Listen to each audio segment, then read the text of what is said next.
In the 1800s, British railway pioneers were national heroes. From this crumbling factory in Newcastle, George and Robert Stephenson built the machines that changed the world. Soon these rusting winches will be buffed up and the site restored with lottery money. Gambling on leisure and heritage is now a safer bet than on iron and steel. But at one time in these drawing offices, Robert Stephenson designed the rocket and sent the Industrial Revolution into orbit.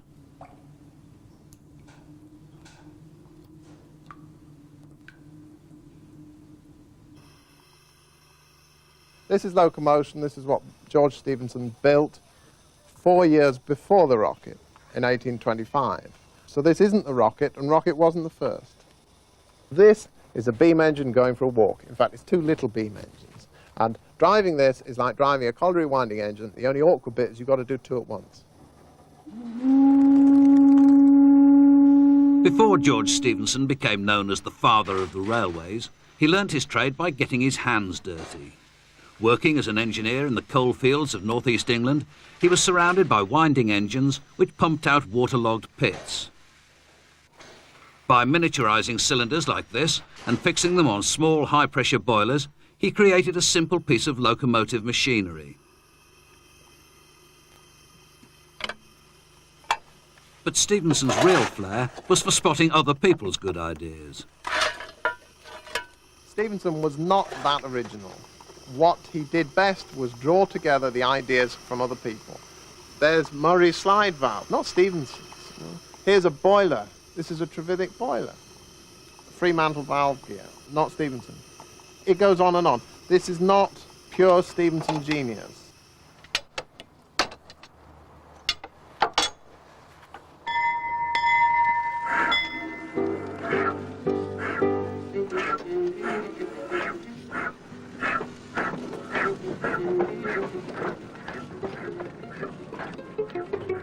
Stephenson's spectacular machine was financed by a group of local coal barons.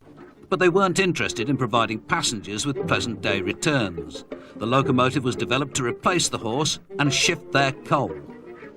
Nearly all the early experiments were concerned with industrial movement of goods, basically coal. So they had a lot of coal, it was very heavy, it had to be moved, and an engine could do the job.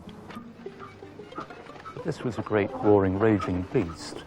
Cinders coming out from the chimney, rattling over these very short lengths of track, and they made a huge impression.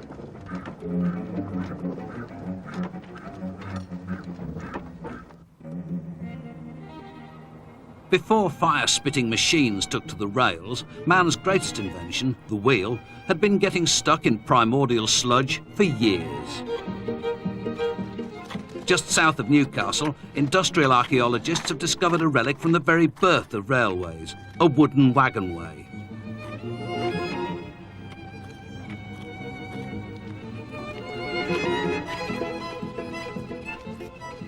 For centuries, horse-drawn wagons took coal from the pits to major rivers in the northeast. From there, it was shipped down south and abroad. Until now, not much was known about the technology of early rail. Incredibly, this 18th century wagonway has many of the features of its modern-day counterpart. The roughly hewn oak tracks with a gauge of 4'2" are fitted to even more basic sleepers. As today, guide rails are used to prevent derailment, but the most remarkable feature are the crude points. No moving parts here. Early railway workers had to heave the wagons from track to track.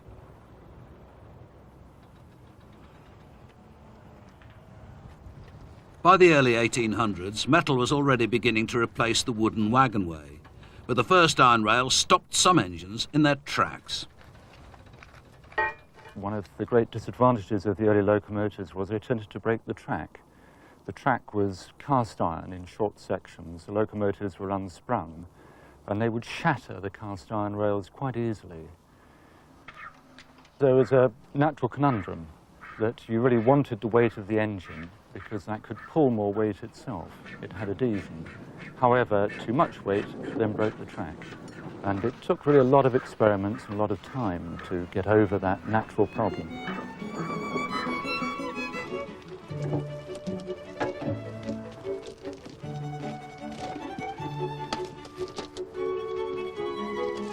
At the end of the last century, designers didn't make daily maintenance easy for the long-suffering engine driver.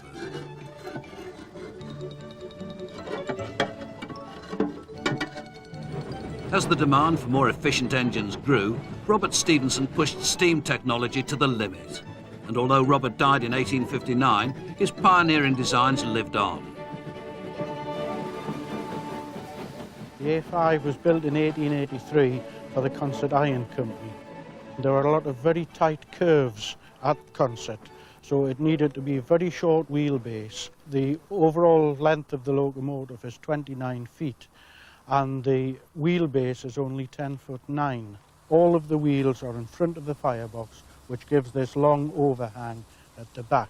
Unfortunately, with the short wheelbase and the long overhang, it gives a very rough ride in the cab. The back end sways back and forward like this when you're going round curves. The A5's oiling points were not designed for the faint-hearted.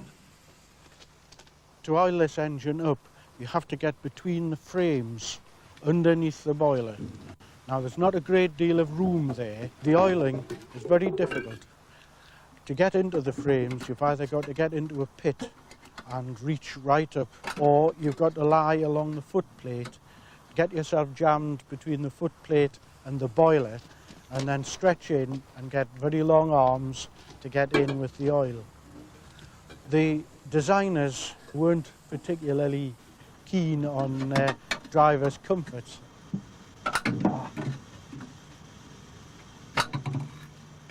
Oh well, it was probably oily enough. Though some aspects of the A5 were a pain, others were pure pleasure. George Stephenson, he had the idea that you just needed one large tube through the boiler to heat the water up. This is evident in locomotion. Robert Stephenson, his idea was to have a lot of smaller tubes through the boiler, make them as long as possible, and get a lot of heating surface. Now, this locomotive, this one has 198 small tubes in, so you can imagine the amount of heating surface you can get off that as compared with only one tube in. It's quite a pioneering design, this one, in that these long tubes allowed it to have a pressure of 140 pounds per square inch for steam, which made it a very powerful locomotive, ideally suited for moving the heavy trains up at Concert.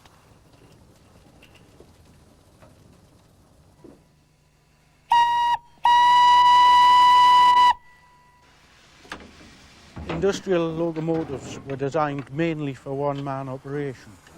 The design is quite a classic, really, but this one was built in 1883, yet the Concert Iron Company still in 1941 sent the drawings for this locomotive to Robert Stephenson and Hawthorne's of Newcastle and had further locomotives built to exactly the same design.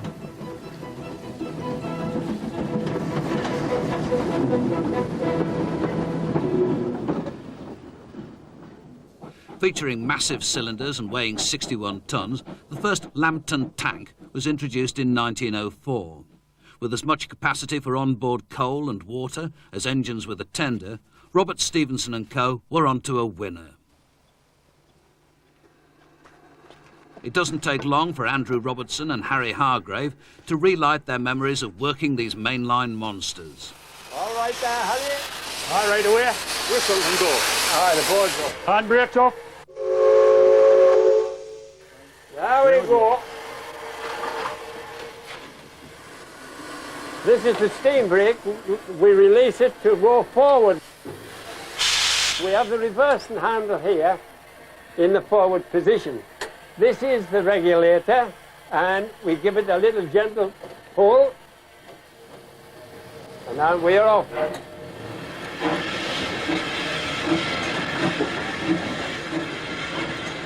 We have to keep an eye on the gauge glasses. The fireman watches them to say that the level of water is all right. And the steam. Fireman's job to watch the steam, keep the boiler full. This is the ejector. Put the water in the boiler. Let's fill the boiler up. Then it's a matter of putting coal on and keeping the steam up.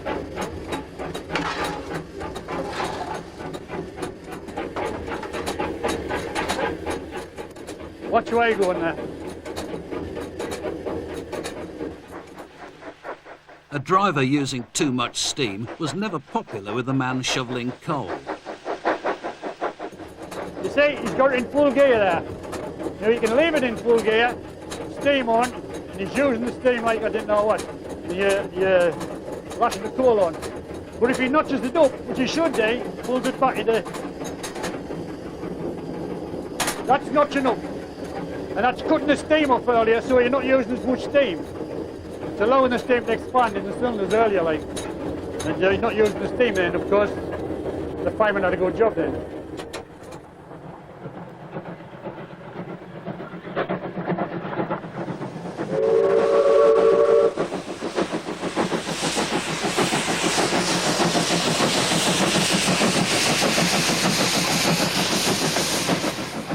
We got so used to them that we knew what engine it was by the sound. Some of them engine whistles used to have a very low tone, and you could tell which one. Number 20, for instance, was one of those. Steam engines was much more alive to us. Steam engines had a character about them. You could get the same type of engine, but you had to work it different, fire it different, had a character, and you used to talk to you when you were working them, really. You know, as they were speeding along the rails there. Steam was a powerful thing, and we thought maybe diesels wouldn't be so powerful. A lot of the chaps didn't want the diesels when they came. In the 20s, a lot of people decided that steam was a little bit obsolete and dirty, and they decided that diesel would be the answer. George Cowell helped build some of Britain's first diesel electrics in 1933. My generation were the last of the Victorians in the sense of heavy engineering. And I started work as an apprentice. You had to learn very, very quickly. Consequently, at 20-year-old, I built this loco. Nobody had ever built like it before. We were like George or Robert Stevens. We had nobody to follow. Eh? And some of the things we used to get up to build some of these locos were really astronomical and quite dangerous at times. Eventually we got into a rhythm and a way of doing it, but I was still a steam man at heart. It was a very, very successful little loco. There were various types of them made over the years. Some for India, some with a 5'6" gauge, some with 3'6" gauge.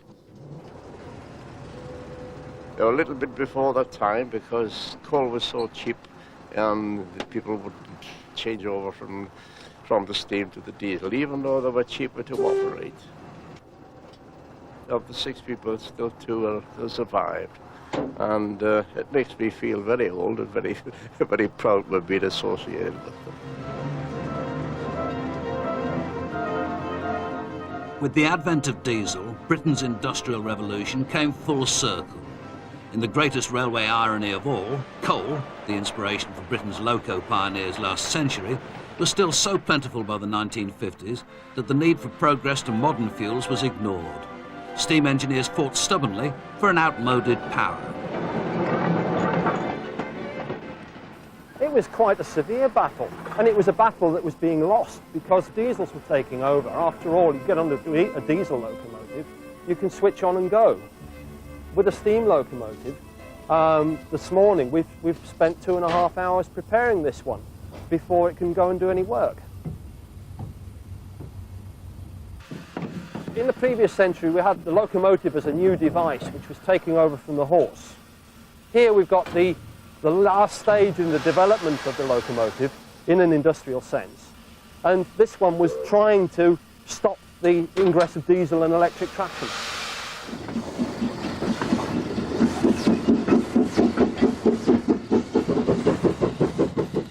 This engine was one of 5 built for the Steel Company of Wales. But Britain's cutting-edge steam engines were seen as a bit of a joke. This is a Bagnall locomotive that was built to compete with the diesel market, and it was actually built in 1950. And it incorporates a lot of features like this Walschaerts valve gear that we find more in mainline steam locomotives, not in industrial locomotives. It also has things like roller bearings, which are quite unusual in industrial locomotives, which gives this engine a nice smooth movement. There was no clambering about with dirty oil cans on the Bagnall. With a delicate top-up of the oil feeder, it was ready to go. The self-oiling system pumps oil from the lubricator around the locomotive to the cylinders and the glands, and just keeps the moving parts well lubricated through the action of the locomotive itself.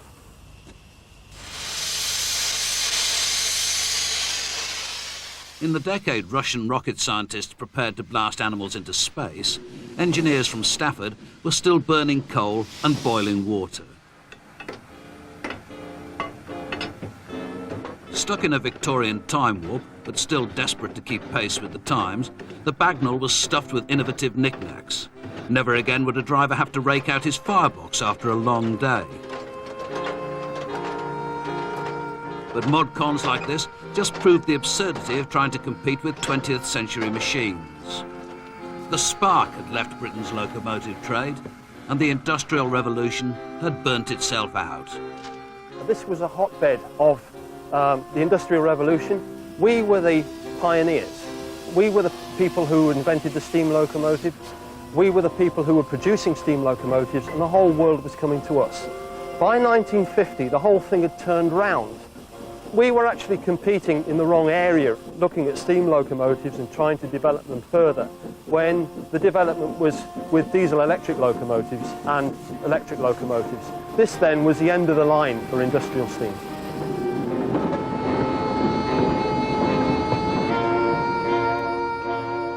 In 1907, Britain manufactured 1,800 locos. Today, we make only a handful. But the legacy left by the pioneers of the North East is huge. What started as a coal-carrying pump on wheels triggered a revolution that shook the world.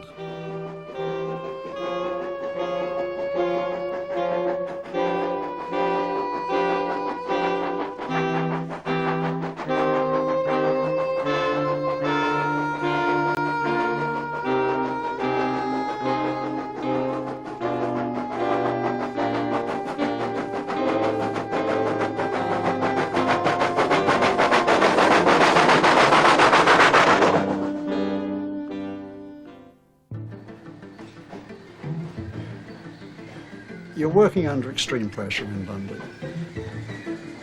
I like to get out into the countryside.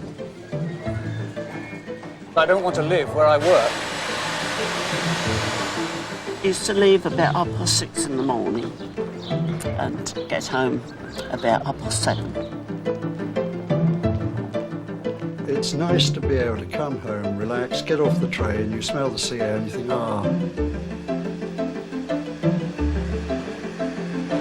I like to go back and do my shopping on a Saturday morning up to town.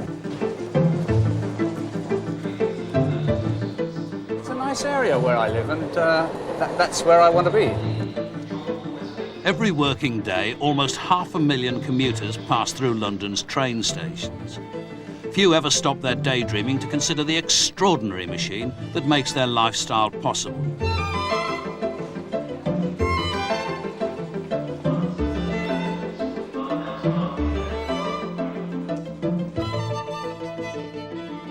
But London's railways were not built for commuters.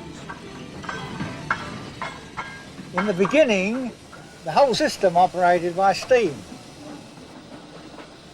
There would be smoke and particles of dirt coming through the window, so that you would make sure that if you wanted the window down, you would sit back to engine rather than facing the direction of motion.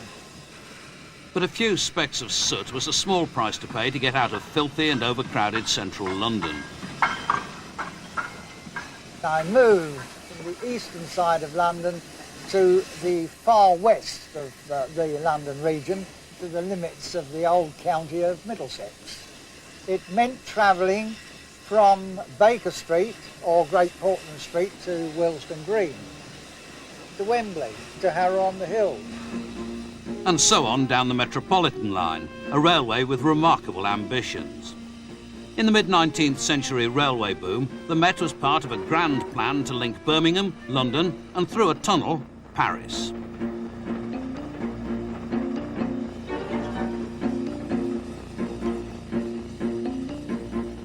Sadly, the Met never reached Paris, but it did link London with the countryside. And I alighted at Eastcote Station, which is one of the little hamlets to the east of Ruislip, where Len Street found a new community being pioneered. Londoners played, worked and travelled. It was the age of Metroland.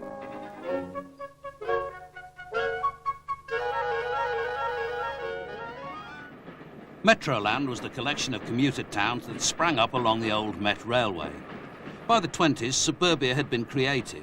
For its residents, it seemed to offer a better way of life. For the Met, it meant radical modernisation.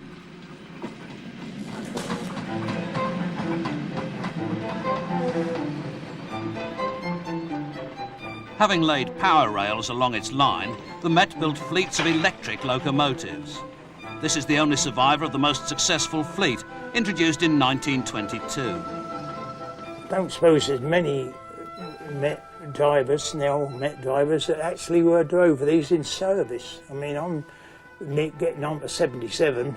The last time Don Batchelor piloted an electric loco was almost 40 years ago. Well, this is your controller, and you put your key in there. Right, that's the first notch.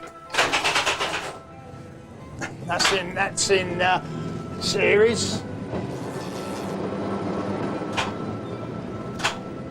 Build it up. They were slow off the mark because you were full of 6 coaches behind them, which was dead weight, nothing pushing. Then we put it over into full. That's full parallel. That's off. And it feels lovely. Though I wish I was back on it again now. Oh dear.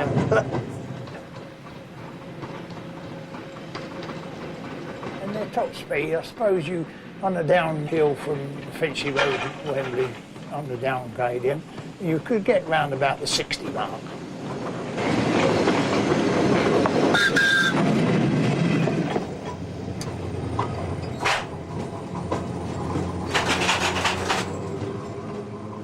The trouble was that getting them up to 60 was the easy part.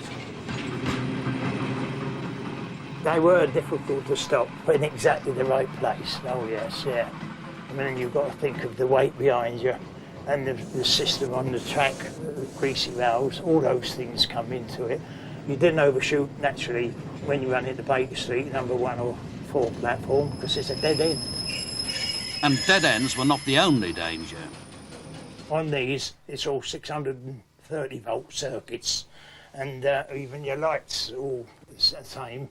And that's why we used to have hats with insulated inside, so you could pull your mains out and you change the fuses and that with using your hat. On this particular day, I grabbed hold of this mains here and my finger touched that. Oh, loading, because down I went and I came round a bit and I could smell burning. I felt my hair. I thought it burnt my hair off. But it nasty burns, all blister up here. That was on Sarah Siddons and all this particular loco. So I'm very pleased with that. The Metropolitan line was once a role model for London's commuter railways. Then in 1933, it was absorbed by the London Underground, and its trains have since become more and more like tubes.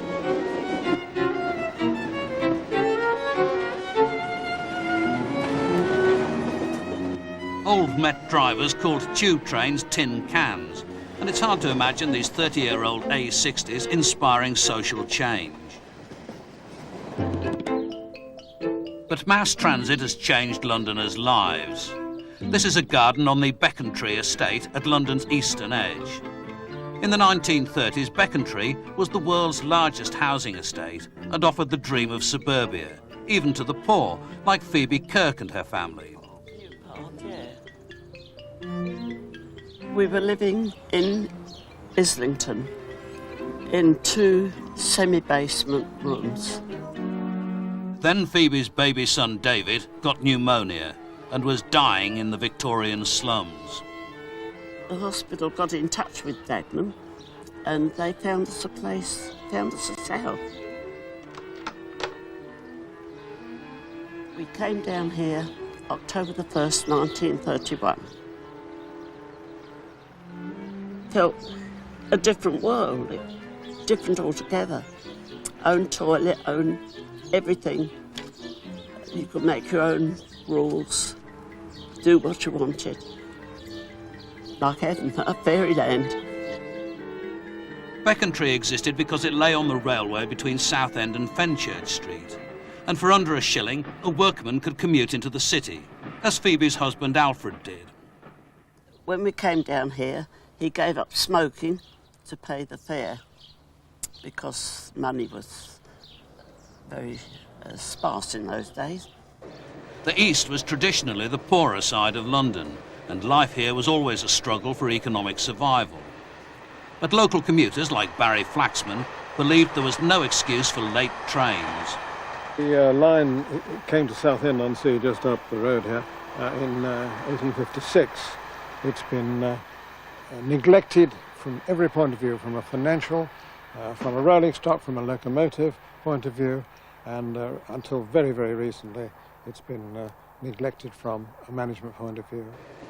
The neglect began in the depressed 1930s, when the line's owners, the huge LMS conglomerate, broke a promise made to the Southend Corporation to electrify.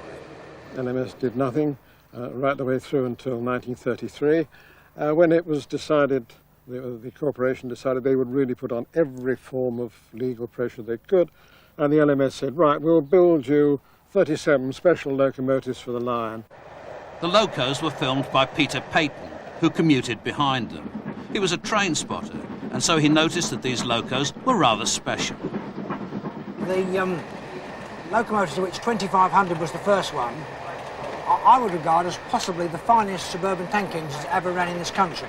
They could move 300 to 400 ton trains, reach maximum speeds of, if pushed a bit, between 80 and 90 miles an hour. I timed one at a speed of 83. They could accelerate, say, with a 350 ton train, from a standing start at a place like Upminster to 34 miles an hour in the first minute, and up to, say, 44 miles an hour in the second minute. Not exactly hair-raising, but fast for a steam train, because while most locos had just 2 cylinders, one on each side, the 2500 type was built like an express, with an extra 3rd cylinder in the middle. The 3-cylinder arrangement gives almost perfect power per revolution of the wheel. When you've got a 2-cylinder, you've got a little bit of unevenness which will throw an engine into a slip. But these type of engine will work a train of 11 coaches out of a station on a wet rail, possibly without any slip at all, quit an electric train. But the LMS was competing against a rival route to Southend. The ex-LNER line, running from Southend to Liverpool Street, was one of the first to get power cables. And by 1949, it already had a new electric train, the 306. In comparison to what the people used to run on, these things were a breath of fresh air. Power-operated sliding doors, light and airy full-length compartments, luggage racks. It couldn't seat that many people. The total number of people on this 3-coach train was only around about 166. And there was about 40 or 64 people in this compartment. But it was built for mass transit because you had the strap hangers for people to hang on to. Of course, as time went on, these became a bit dated, but the people used to still stand and wait for these rather than some of the newer stock because of the comfortable seating. The old bouncy seats, all sprung cushions. The 306 could accelerate from 0 to 60 in under 90 seconds and was much quicker than the steamers on the old LMS route. If you stood at one end of the vehicle and looked down here and it was doing full speed of about 65, 70 miles an hour, the sight of about, I don't know what we got here, about 60 odd people all bouncing in unison was quite hilarious to see them all bouncing from side to side as one. It's quite funny.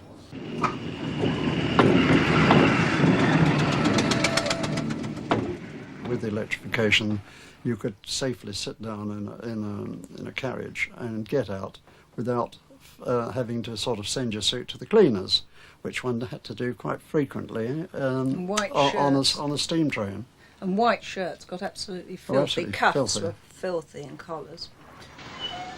Cuffs and collars would continue to get filthy on the old steam LMS route between Southend and Fenchurch Street because it had not been electrified after nationalisation. In fact, it had become BR's misery line. Well, it was extremely poor, and of course people expected so much more. The war having been over, they expected the return of locomotives that would do the job, better rolling stock from somewhere, and that generally there would be some management attention given to a very important commuter line. In fact, this never materialised. I was lucky enough to live right overlooking the line, and being a student I had a fair amount of spare time, so I kept very accurate records of what was happening. The origin of the train either at Fenchurch Street, Tilbury or Shoebury. Perhaps we better now just wait for the 1340 out on its way to Shoebury. Then I entered how late it was running against the schedule. Here we are in August. Trains running 20 late, 10 late, 34, 27, 19, 19, 21, 18 late, 31, and so on and so on. So I started writing letters to the press. Mr. Henry Channon MP, the Council and the Railway Travellers Association should immediately combine to apply pressure on the apathetic railway company. It's the obvious solution to the present disgraceful situation. Yours sincerely, Barry K. Flaxman. And I believe that the letters which I was putting in the press at around about the age of 18 didn't read quite as if they were from somebody of my age, rather of an old disgruntled gentleman, perhaps in his 50s or 60s. And finally the mayor and town clerk said, well, you better come along with us to the railway executive and express your views and tell him how to do it better. Barry Flaxman devised a new timetable so that fast trains weren't stuck behind slow ones, and trains no longer detoured beyond Southend to get their windows shut. It worked until 1961, when electricity finally reached the misery line. The spearhead of electricity looked old-fashioned, with its slammed doors and compartments, but these 302s reduced the journey time from Southend to Fenchurch Street by up to 25 minutes. And the timetables changed again, so commuters could make all sorts of new connections. First day of the electrification, we all travelled up together, and I think it was probably about the second or third day. A friend of mine who used to join us at Lee was on Lee Station, and she met Tony on the station, who didn't travel with us at the time. And she said to him, "You travelling up on your own?" So he said, yes. So she said, well, come along and join the crowd in our carriage. I got in and found there was a seat available, and of course, going up on those trains, on the commuter trains, we used to pass the time, very often a number of us, by playing cards. And my first introduction to Chris was basically asking her to move from a corner seat so that I could sit opposite the chaps I was going to play with, meeting with a smart refusal. Well, one thing led to another, as you will appreciate, and we started going out together. And we were married about a year later. And we've now been married 32 years. No complaints. I'm forced to say that, of course. And 2 grown-up daughters.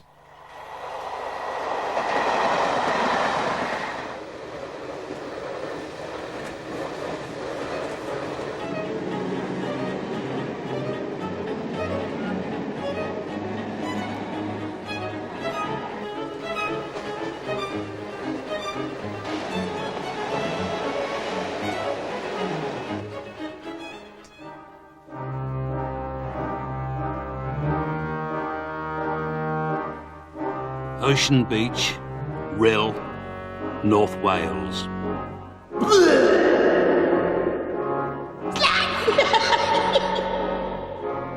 This is Rhyl's misery line, where passengers insist on a hellish time.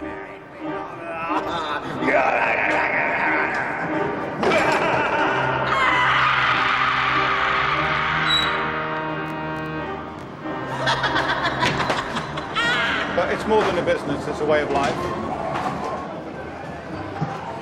building itself is probably 35 years of age, but the cars on the track, they go back to probably early 30s. My brothers ran it before me, and now it's my turn. I've got another 50 years to go, I think, or something like that. I get a gold medal in it. They put me inside. The rest of the family are in there.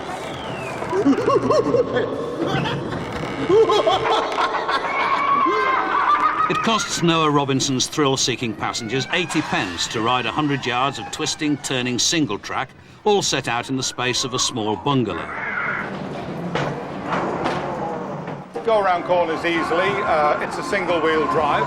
It's the narrowest gauge because it's a single rail, and you can't get any smaller than a single rail.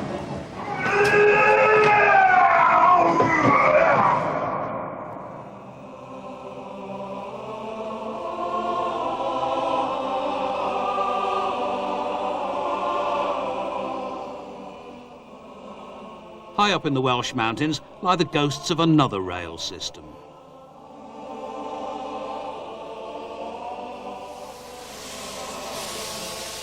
This loco is a soldier of a revolution that mechanised these mountains.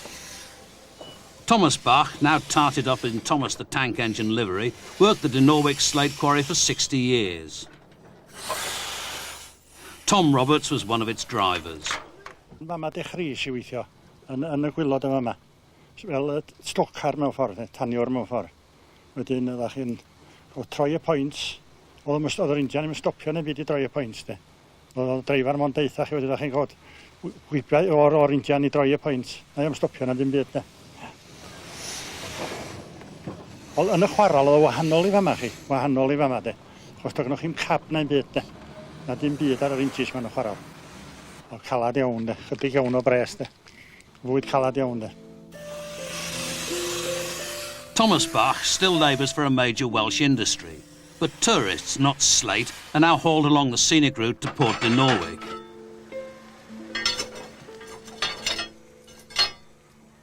Around 20 of these classic little quarry locos survive in working order. But there's only one of these that works. Alf Fisher bought it in 1960. These engines were sold by weight in those days, you know, almost so much a pound. And I picked this one, not through any great foresight, as here was a valuable engine. It was because it was the smallest I could possibly find. And at the time I bought it, for £21, everybody said, you're mad, you know, why don't you buy a proper engine?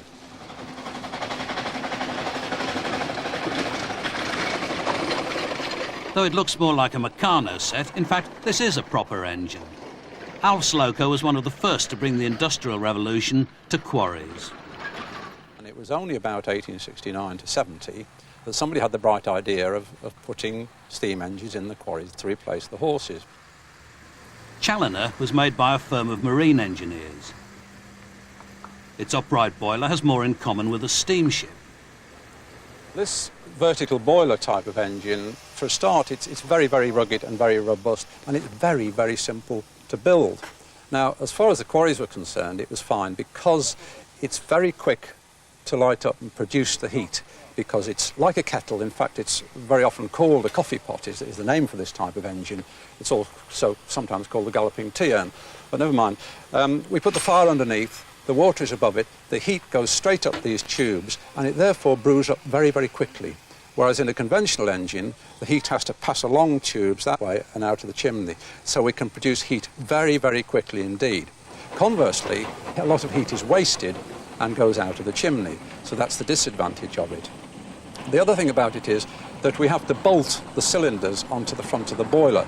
They are vertical as well. So instead of driving back and forwards like a conventional engine, they drive up and down.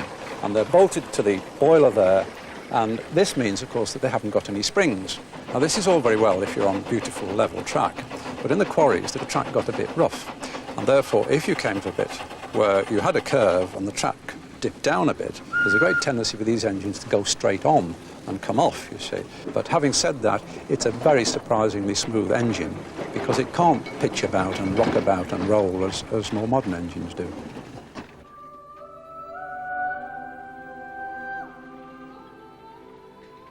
This is a more modern engine. It was built in 1902.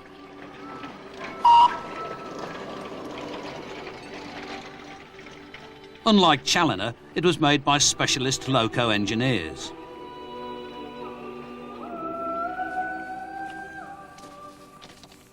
Now, whereas the De Winton engines were the successor to the horse, this little engine is the successor to the De Wintons.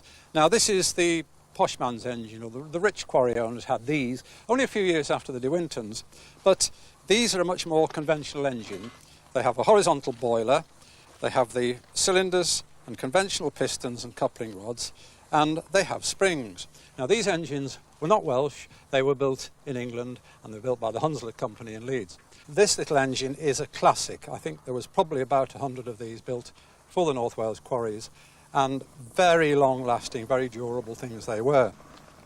Like the De Wintons, there's only really room for one person on these engines. In the old days, they didn't really care a great deal about the drivers. On the footplate, the controls are extremely primitive. They're basically the same as the De Winton.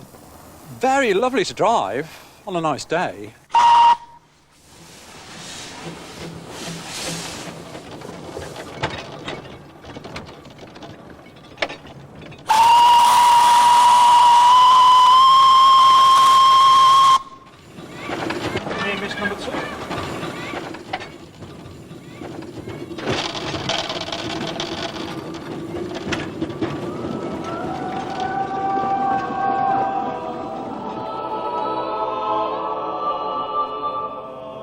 Today, Hunslet Alice enjoys an active retirement on the Leighton Buzzard Light Railway, ironically on the sand quarry line that runs alongside a roof tile factory whose products saw off Welsh slate.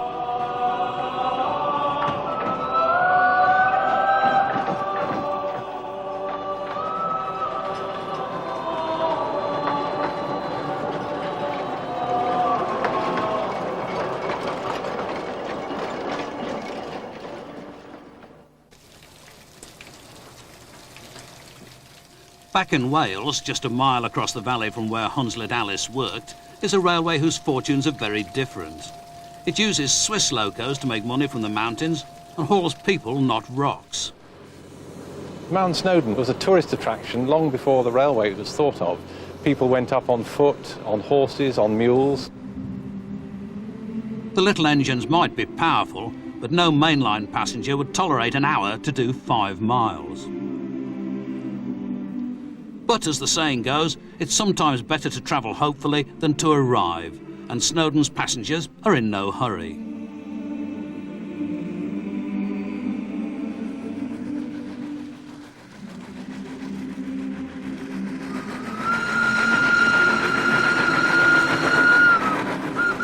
Today, the railway carts 150,000 pleasure seekers up to the summit every year to enjoy the rocks, the view, and a chocolate wagon wheel.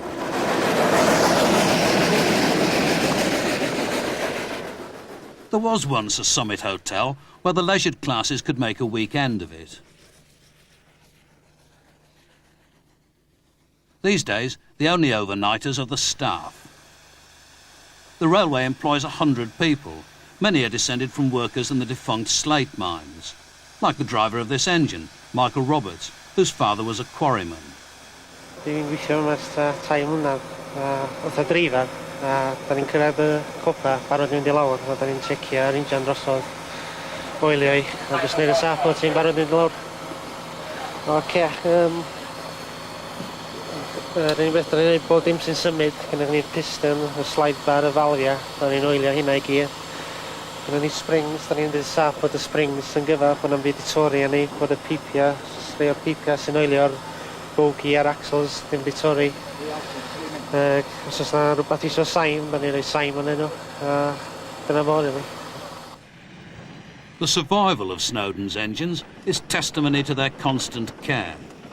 Lubrication and keeping the fire clean of clinker are essential to keep steam up for the return journey. The locos are never attached to the carriages. They are pushers on the way up and serve as a brake on the way down. Over their 100-year lifetime, each engine has done 250,000 miles. However, number 1 didn't make it beyond the first day. Tren gyntaf sy'n fyny wydda, nath nhw golli'n injan a ffordd i lawr, a ti rhedag I ffwrdd, a ti dros yr ochr. Ond yn lwcus oedd y carriage ar wahân, a ti mefoi, ond o'na rwy'n di neidio I ffwrdd ag ath o'i ladd, yn anffodus.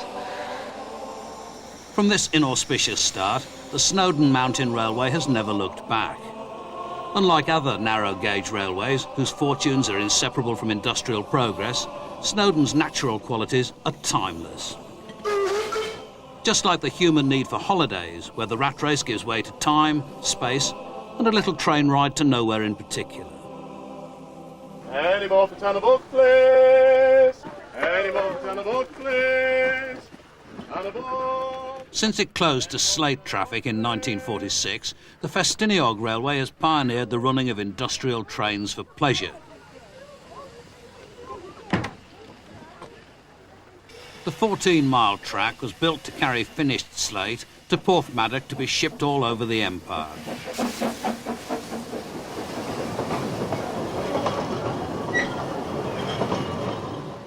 This is the original works and railway's spiritual home. It's a temple to the fleet of 22 locos and 40 carriages, which are looked after by 1,000 or so railway devotees. In 1869, engineer Robert Fairley tailor-made a powerful loco to work within the limits of narrow gauge. This was the result.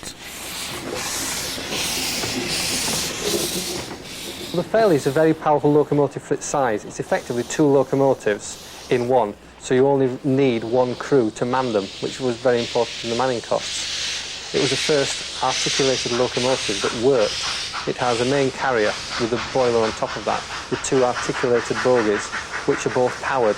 So it's a very, very powerful, very compact engine, with all of its weight being transferred onto its powered wheels. So it's able to pull very long, very heavy trains.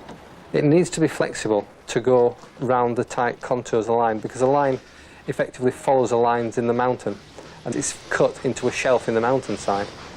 So by having a locomotive that's articulated, it's able to go around the tight bends which are on this railway, which wouldn't be possible if it was a fixed, rigid wheelbase engine. Robert Fairley's engine doubled the haulage capacity of the Festiniog and was so successful that in gratitude he waived the patent fee.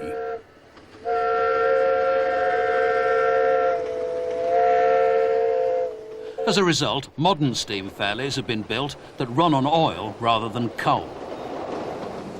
We have the Earl of Meirionydd, which was built in 1977, and David Lloyd George, which was built and completed in the 1990s. They're very much the same as the original designs were.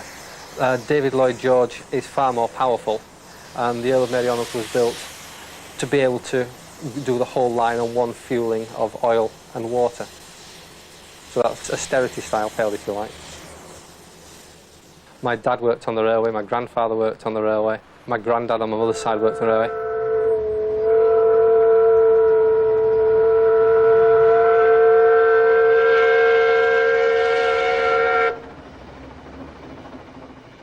I wanted to be an engine driver. I'm here to fulfill my dream.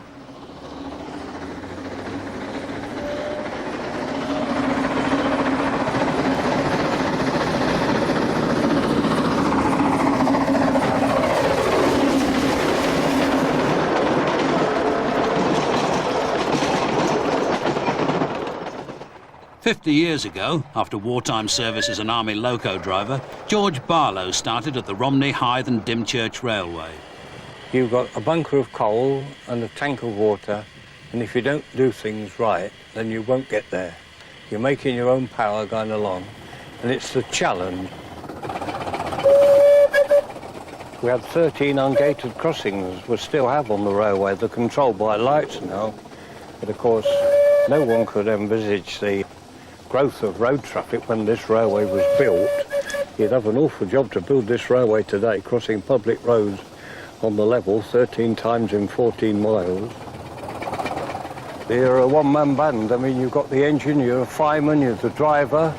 You've got to keep your wits about you because there's sheep and things that get on the track occasionally aren't the same scale as the engines. you mustn't run over any road that you've not looked at. You have to arrange your firing, really, according to the road.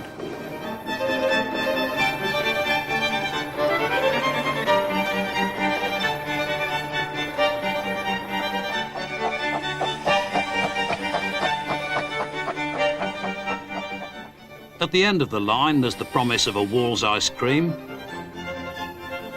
the Britannia pub, Dungeon SB nuclear power station, and an obsolete lighthouse.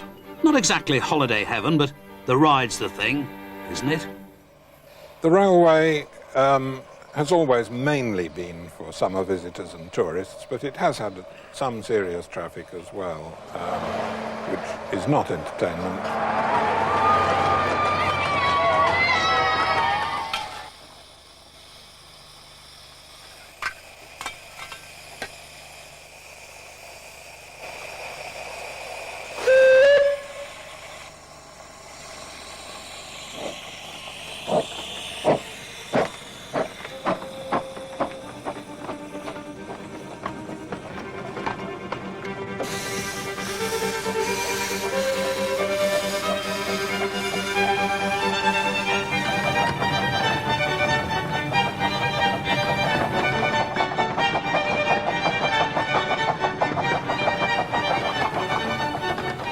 "70 years on, Northern Chief is one of a fleet of 9 that still roar along the Kent coast.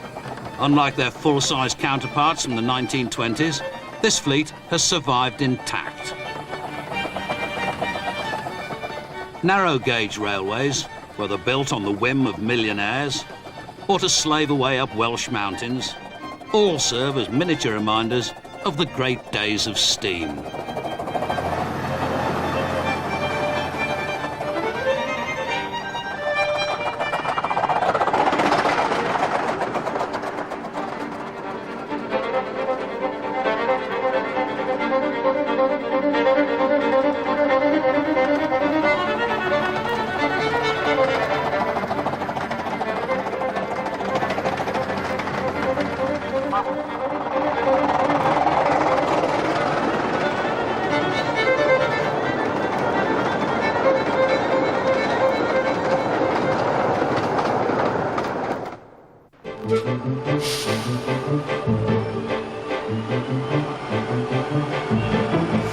In 1992, Manchester opened the Metrolink Light Railway.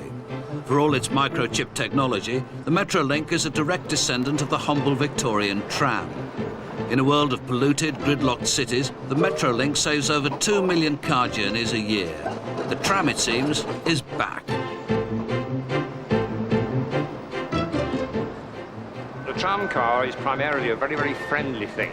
It'll never do anything nasty to you, and nobody has yet managed to put a tram car to an evil purpose. It has been all to the benefit of those who use it or those who had the pleasure of actually working with the things. And no matter how you mess them about, they still remain fairly rugged, simple and reliable.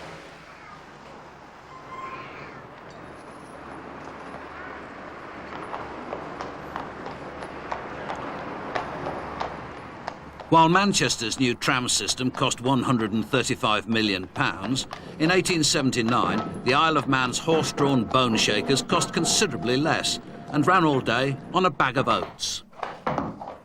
These horse tram stables in the Isle of Man have been in use for over a century. They might seem quaint now, but by the 1890s, stables like these supported a growing network of trams across Britain. At last, people had what they wanted: the freedom of their cities.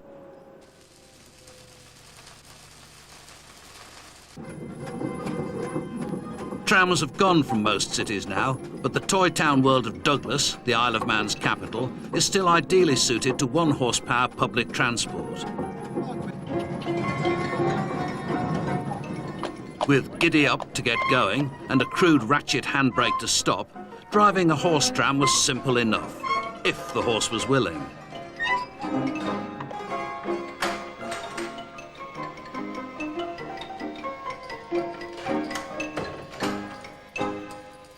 Electricity brought the dawn of the modern age. Along with Blackpool, the Isle of Man pioneered electric trams in Britain.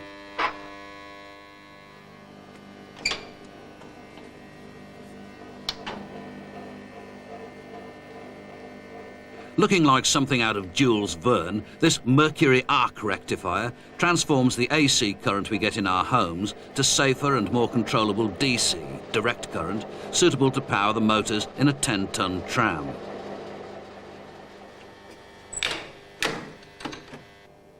The Isle of Man's electrical substation was refitted in 1935 and has been in perfect working order ever since. The brasswork is kept gleaming by substation attendant Joe Cleater, who tends to it daily, seemingly oblivious to the 550 volts pulsing under his brasso.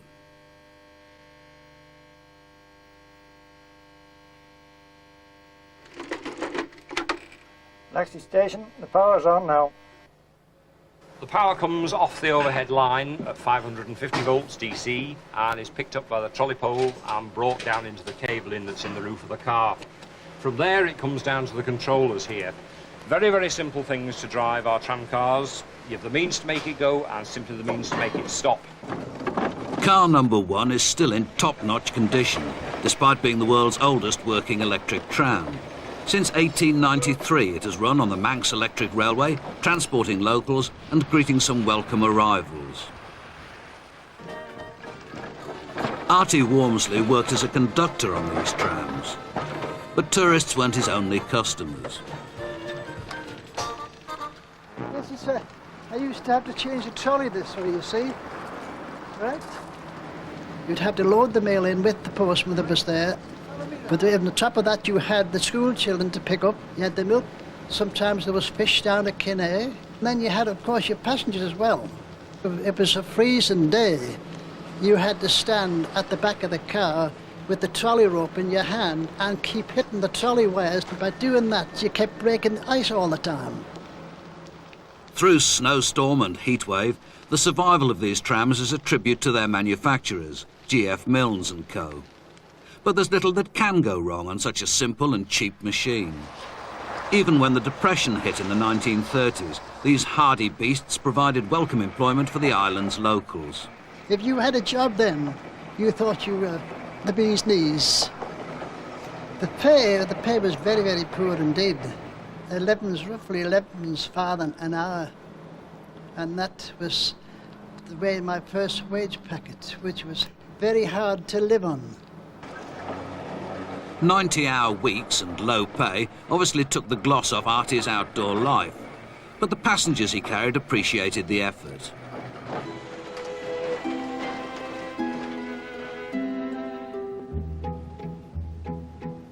In 1895, the Snaefell Mountain Tramway proved the power of electric transport 2,000 feet above sea level. When Snaefell Mountain Railway was planned, nobody actually knew for sure that an electric car would propel itself at a 1 in 12 gradient by adhesion alone. Hence, the potential to put additional motors to drive wheels against the fell rail, the centre rail, which in the event were not necessary because an electric tram car would climb a 1 in 9 if necessary without any additional help. It was clever. Although the central rail was never used for traction on the ascent, it was certainly needed for the way down. The Snaefell brakesman can still rely on elbow grease to stop a runaway.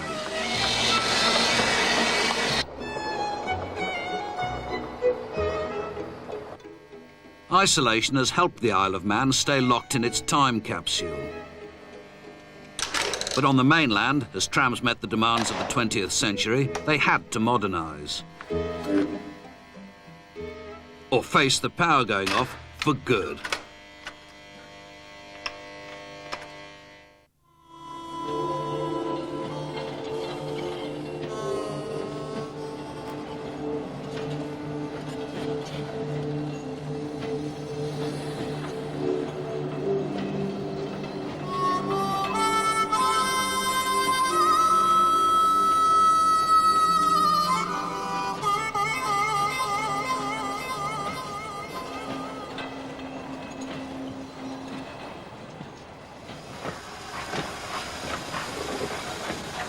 The six-wheeled 3F was a common sight on local lines, like this one that meandered through Nottinghamshire's coalfields.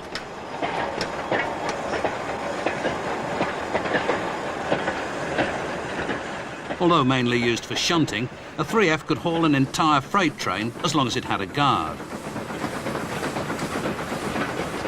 The guard was in charge of the train. The reason that he was in charge of the train was in case there was a derailment or an accident, the guard had to protect the train.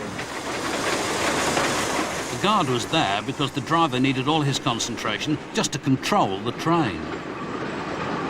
With a passenger train, you've got a continuous brake. But with these, you'd only got the brake on the engine. And these trains had loose couplings, so going downhill, the rear wagons would bump into those in front. Then going uphill, they'd all snatch apart and could even break away. There's areas where you could have a train of 62 wagons on 3 different gradients. So it was very, very skillful. Once again, the job was made easier by the guard, who controlled a handbrake in his van at the rear. When you was going down the down gradient, it was up to the guard to apply his brake so as to keep the wagons taut. So when he got to the end of the basin and started rising again, it stopped all this snatching, and then the train didn't break in two. And that's why the guard had to learn the road. He got to know when he was on a falling gradient, he'd got to know when he was on the level. When you was on the level, you didn't use your brake unless you was being stopped at a signal, then you needed assistance. But other than that, you left it to the driver.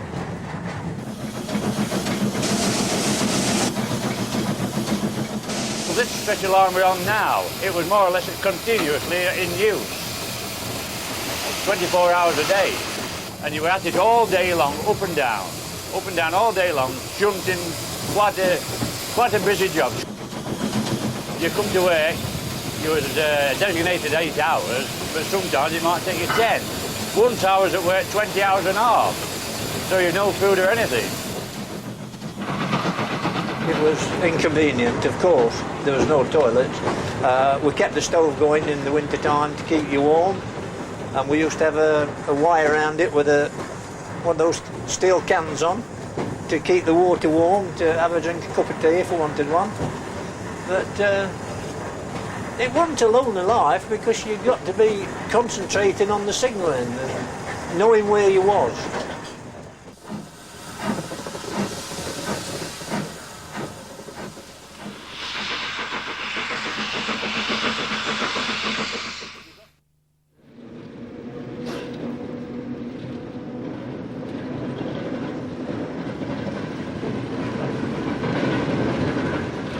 BR decided to modernise and standardise. It began in 1952 with a diesel shunter, the 08. These engines would leave a depot at 6 a.m. Monday morning, go to faraway sidings, and they'd be there till Saturday or Sunday of the following week. When you wanted to mash your tea, as you see in the corner there's a cooker, and also you could cook your bacon and egg in the morning there, or hot meat, pies, anything like that. The 08 looked like an electric cooker because this diesel engine didn't turn any wheels. It was a generator for the individual electric motors which turned each axle, creating enormous traction. There were plenty of brakes too. The 08 had to be compatible with every wagon owned by BR. And this engine has got all the 3 braking systems on it. And if you include the handbrake, then that's the 4th type of brakes that's required on British Rail even today. This is one of the 2 air brakes, and this is one of the 2 mechanical brakes. The 08 was an early triumph for diesel power. Over 1,000 were made, and many are still in use today.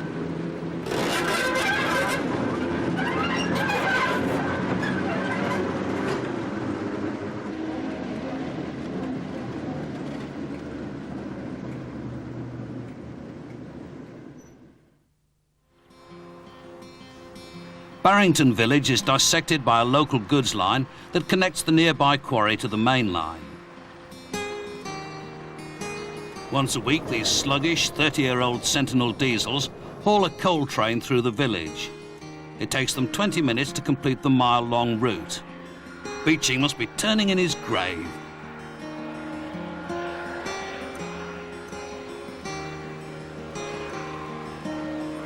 But this underused local link makes door-to-door delivery by rail possible. and that is what makes it economic to send the coal down the main line. And the locals like the way the coal is kept off the roads. Well, almost.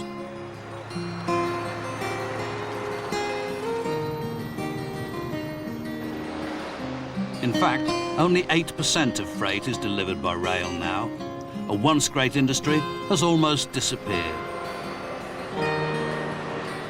But if the motorways get clogged with juggernaut jams, perhaps rail freight will return.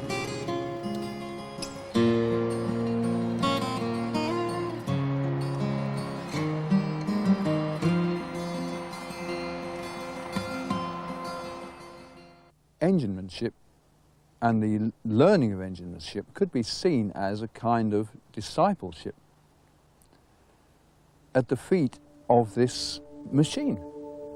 You have a driver who has all the knowledge and all the learning and all the skills. You have his disciple, who's the fireman, who's at his feet learning these skills. And the fireman, in the process of producing steam and power for the driver's hand, is actually performing a form of alchemy. He's combining the elements of earth, coal, air, oxygen, and water. And with the magic of his skills, he's producing the power that drives this machine along.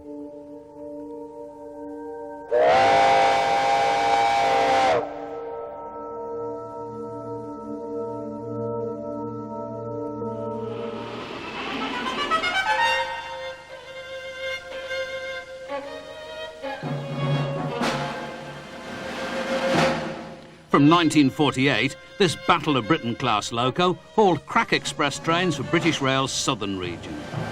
It was operated by engine drivers like Clive Groom.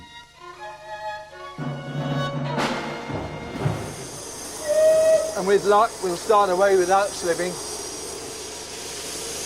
I'm unleashing very destructive powers here. If I do it wrong, within 100 seconds, the engine will thrash itself to pieces. There's amazing power in these things. I'm looking to him when the signals are his side. I'm looking to him to provide the steam when I need it. He's doing his job, I'm doing my job, but I'm reliant on him totally for what I've got under here. Got a green flag. Right? You couldn't be a driver if you couldn't fire an engine, because you couldn't supervise your fireman if you didn't know what he should be doing. Though it looks like simple shoveling, the firing of a loco requires great skill to maintain steam pressure.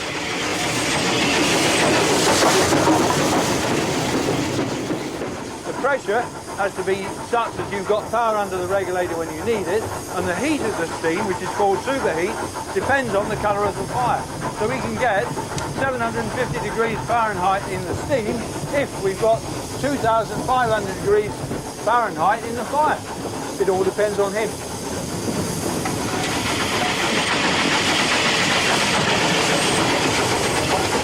I'm listening to the beat of the engine. I'm listening to the rail joints for my speed. I don't necessarily rely on the speedometer up there. In fact, in the early days we had no speedos. We did it all by sound. I can tell when the engine's picking up its water. I can tell by smell when the engine is superheating. There's a nutty smell from the oil in the front end when the engine's superheating. And the reaction to the controls is like a supercharged car.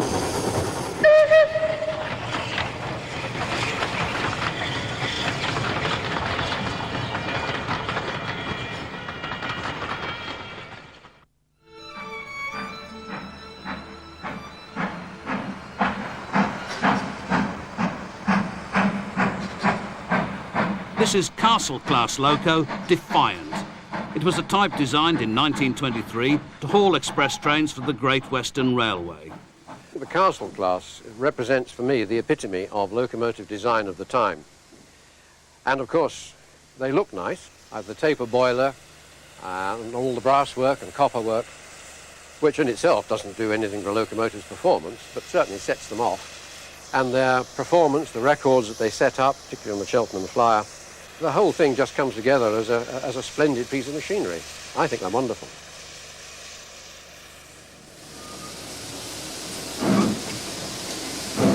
plate crews on God's Wonderful Railway, as GWR was known to its loyal fans, thought their engines were wonderful too, which was a good job because crew comfort was rather a low priority.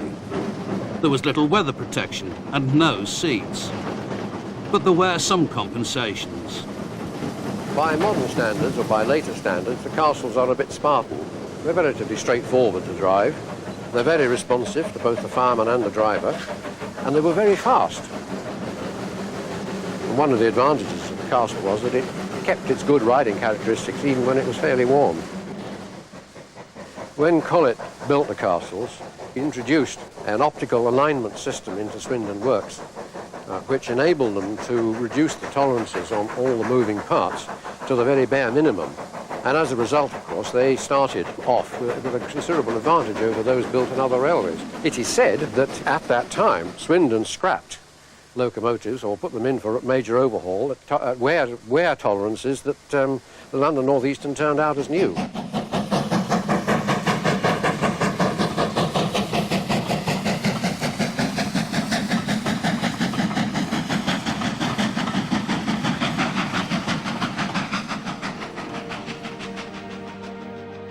And people remarked that although the Great Western had said quite truthfully that the Castle was the most powerful locomotive in Britain, it was very much smaller in appearance than Flying Scotsman.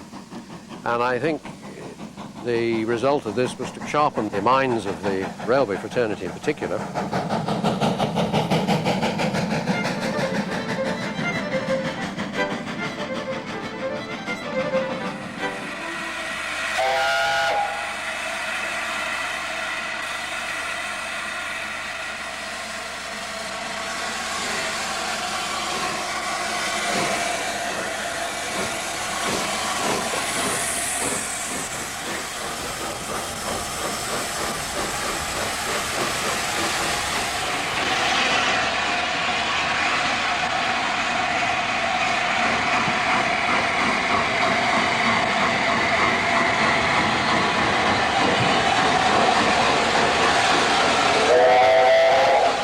In the mid-1930s, the fad for futuristic streamlining was at fever pitch. Most was a victory of form over function. Not only were the A4s aerodynamically successful, but they helped solve the engine driver's nightmare, drifting smoke. We must be able to see the signals ahead down the long boiler. His vision isn't very good at the best of times, but you can't see anything if the smoke is beating across from the side wind and obscuring the view from the cab. In the belief that the streamlined shape would help lift the smoke clear of the cab, Nigel Gresley tried different shaped models in a wind tunnel. But nothing worked until Eric put his finger on the problem.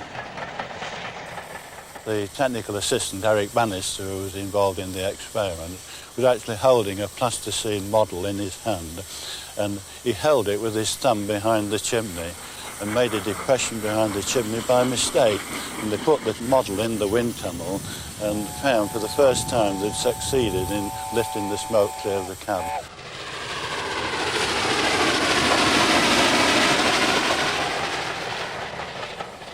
The cab of the Gresley locomotive was extremely comfortable for the driver and the fireman, compared to many other companies where the cab was rather austere. But you could drive the A4 from a sitting position, all the controls within the driver's reach, and the fireman was provided also with a bucket seat. And with a wide firebox locomotive, you don't need to fire the locomotive continuously.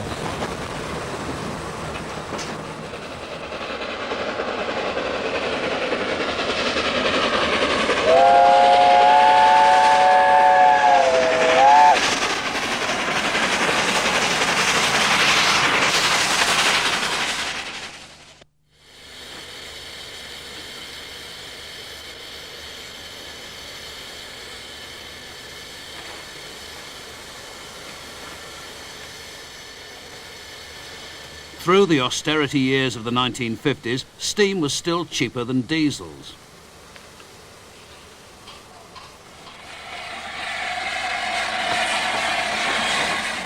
But the tide was turning, and the threat to Gresley's magnificent A4s came from this.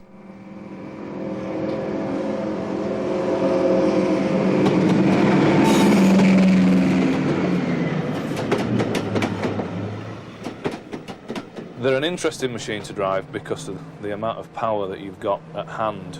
They're unique in the fact that they're fitted with 2 diesel engines and generators. They were the only production class of diesel electric locomotive built with 2 engine and generator sets.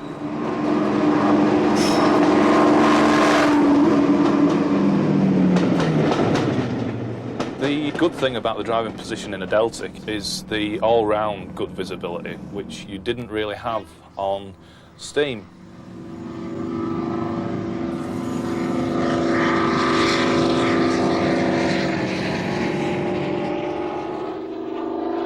"22 Deltics replaced 55 steam locos hauling express trains up the east coast.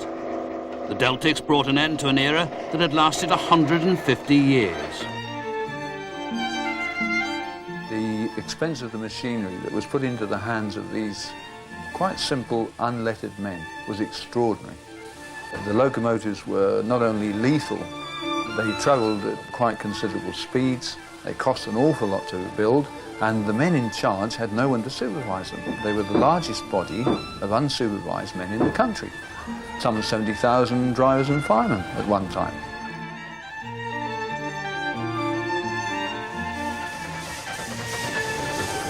The first time I went at a considerable rate, I thought my last hour had come. But then I thought to myself it was a bloody fine way to die and resign myself to death.